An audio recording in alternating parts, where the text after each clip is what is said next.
sering di Aswaja itu mereka membuat judul ya dari tauhid bid'ah seperti itu ya, 3 tauhid bid'ah.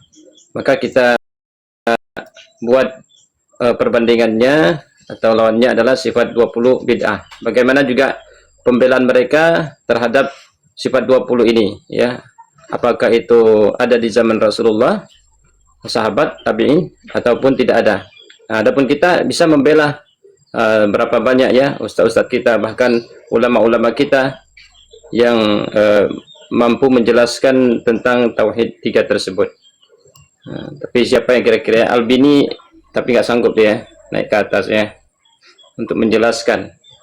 Jadi alasan kenapa sifat 20 itu bid'ah, pertama yaitu tidak ada contoh dari salafus saleh.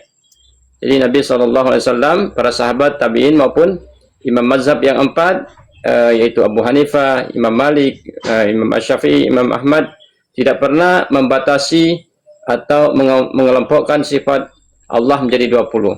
Jadi sampai di zaman Imam Mazhab pun tidak pernah mereka mengelompokkan ataupun membatasi sifat-sifat itu, sifat Allah sampai 20. Adapun yang sabit itu adalah yaitu dari Al-Quran, yaitu 99 yang Allah tetapkan di dalam Al-Quran dan 10 di dalam hadis Rasulullah SAW. Kemudian yang kedua alasannya ya membatasi sifat Allah ya, seperti yang saya sampaikan tadi, yang mengkhususkan hanya sifat, hanya 20 sifat, wajib dianggap secara tidak langsung mengesampingkan sifat-sifat Allah lainnya yang sabit atau yang tetap dalam Al-Quran dan As-Sunnah, seperti sifat istiwa, sifat nuzul, sifat wajh, yad, dan lain sebagainya. Berarti ini sudah menolak sifat-sifat yang lain. Ketika menetapkan sifat 20, maka sifat yang selain daripada 20 ini berarti dianggap tidak ada, berarti ditolak. Nah, padahal ini sudah sabit di dalam Al-Quran. Kenapa Asy'ariyah justru mereka membatasi ya sifat 20 ini yang tidak pernah dibatasi oleh para yang tidak pernah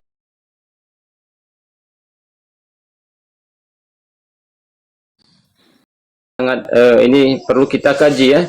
Kenapa sampai menetapkan ataupun membatasi sifat 20 ini di kalangan Asy'ariyah? Apa alasan mereka sebenarnya?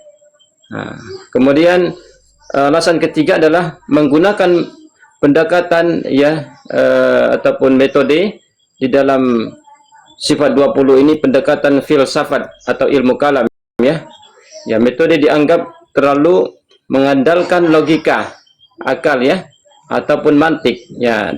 Makanya mereka ada istilah ilmu mantik ya. Ada ilmu mantik yang mereka pelajari. Dan filsafat Yunani, dan dalam menetapkan akidah bukan berserah diri sepenuhnya pada teks secara lahiriah. Nah, jadi mereka tidak berdasarkan akidah mereka, tidak berdasarkan dengan Al-Quran dan As-Sunnah, tapi berdasarkan logika.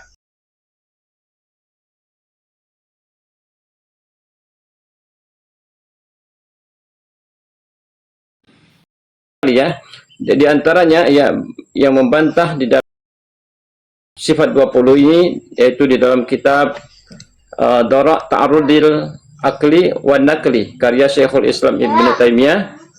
Ya, kitab ini secara mendalam membantah metode ahli kalam Asy'ariyah dan Mu'tazilah yang mendahulukan akal dan di atas dalil nakli atau wahyu. Kedua yaitu al-fatwa al-hawamiyah al-kubra dan akidah at-tadmuriyah, juga karya Syekhul Islam Ibnu Taimiyah. Di sini menjelaskan bagaimana manhaj salaf dalam menetapkan sifat-sifat Allah tanpa tahrif ya, tanpa pengubahan, ta'til tanpa penolakan, takyif tanpa menanyakan bagaimana, dan tanpa tamsil penyerupaan. Mas naikkan kidemang, aduh kidemang mah enggak. Iya. Ekspresi ini bang, Ekspresi antum kok langsung seperti itu, Ustaz. Demang ini dia ucapkan dia lupa. Bang Purba, kalau diskusi dengan يعني يذكر اسمه كده ما dia lupa itu barusan diucapkan dia lupa. Gimana Bang Niki? Saya nggak dengar tadi kan. Kalau berbicara dengan Ki Demang agak sulit bang, karena dia barusan diucapkan 5 menit sudah lupa dia dengan apa yang diucapkannya. Saya pernah naik sama dia bang. Oh ya, kalau dia itu dulu pernah saya masuk di komal beliau dulu kan. Dia katakan, oh saya ini awam katanya, baru dia panggil JLC kan. Ketika itu masalah apa ya? Saya lupa, masalah akidah juga, baru panggil kawan-kawannya. Kalau Ki Demang itu jangan, dia hanya kita minta data dia nggak bisa gitu kan. Iya, itu sama halnya saya bertanya gini kan, saya kan naik ke dalam komalnya, tanya masalah syirik.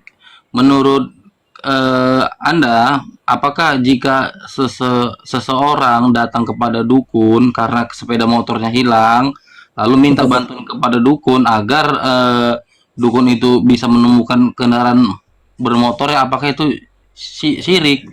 Dia jawab apa? Tergantung. Kalau dukunnya dukun beranak, kita datang ke dukun beranak ya tidak syirik. Kalau kita datang ke dukun patah tulang, jadi agak sulit bang, nggak nyambung bang. Jadi maksud, jadi sudah saya tegaskan. Yang saya tanya sesuai dengan konteks. Kalau dukun itu memang ada dukun patah tulang, ada dukun beranak. Tapi yang saya tanya adalah ahli nujum. Kalau datang ke ahli nujum bagaimana? Ahli nujum itu tahu kamu apa artinya? Dia nggak mau jawab bang, muter-muter aja bang. Artinya memang dia itu Ki Demang itu memang melestari.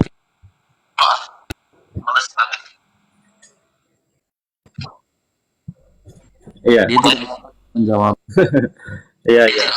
Dia tidak mau mensyirikan pelaku perdukunan ya, ataupun pelaku sihir ya. Kalau kita kan jelas bang, kalau udah minta-minta kepada selain Allah itu kan termasuk syirik gitu kan. Kalau mereka nggak masih cari alasan seperti ahlul kalam, muter-muter di situ aja jawabannya. Iya, muter-muter. Betul. Ya, ahlul kalam itu muter-muter dia. Saya mau sapa ini, ada di sini Ustadz Abu Turab. Ahlan wa sahlan ya Ustazi. Kaifa haluk ya Ustazi? Alhamdulillah khair. Kaifa halukum jami'an? Khair alhamdulillah, nahnu bil khair. Kaifa antum Ustazi? Alhamdulillah. Ma dumtum bil khair ana bil khair. Alhamdulillah. Alhamdulillah, insyaallah. طيب كيف كيف لم يزال الخير إلا مع الخير. يا الله يا رب يا رب. فأنت من أهل الخير يا أبا تراب. لا والله لست من أهل الخير، أحب الصالحين ولست منهم. ما شاء الله. كذلك قال بذلك يا أبا تراب. كذلك لسنا من الخيرين. الشافعي يا قول من شافعي أحب الصالحين ولست منهم. نعم صحيح يا أبا تراب، ولكن لسنا من الصالحين كذلك. أيوة. إذا نحن سواء من المسلمين. إذا يعني ما شاء الله وبعثت. أنا سأصلي في المسجد وأتى العشاء وقت العشاء أنت عربي ولا أعجمي؟ دائرتي أنا. تفضل يا أبو. Ya Ustadz Abu Sofya.